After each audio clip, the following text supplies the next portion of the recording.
اب ہم آغاز کرتے ہیں اور اس سورت کی ایک ایک آیت کو سمجھتے ہیں۔ بسم اللہ الرحمن الرحیم۔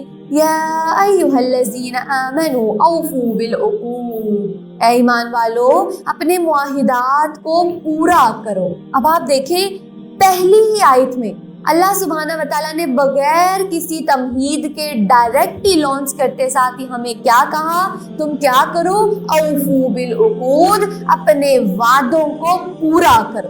سب سے پہلا حکم سورہ مائدہ کا کہ اے لوگو تم ایمان لے آئے ہو نا، اب تمہارا ایمان تم سے یہ ڈیمانڈ کرتا ہے کہ تمہارا ایمان اس وقت تک مکمل نہیں ہو سکتا جب تک تم اپنے وعدوں کو پورا نہ کرو۔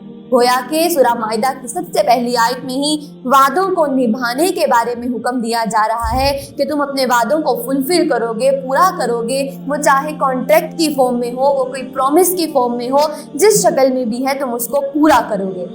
عقود کا روٹ ورڈ ہوتا ہے عین قاف دال، گرا باندھنا۔ گرا باندھنا کسی چیز کو مضبوطی سے کسی چیز کا عہد کر لینا، وعدہ کر لینا، اس کو باندھ لینا، تو اس کو کہتے ہیں عقود۔ اب دیکھیں لوگ جب بھی ایک دوسرے سے ملاقات کرتے ہیں، معاملات کرتے ہیں، تو اس کے اندر وہ ایک دوسرے سے ڈیلنگ کرتے ہوئے کچھ وعدے کر لیتے ہیں۔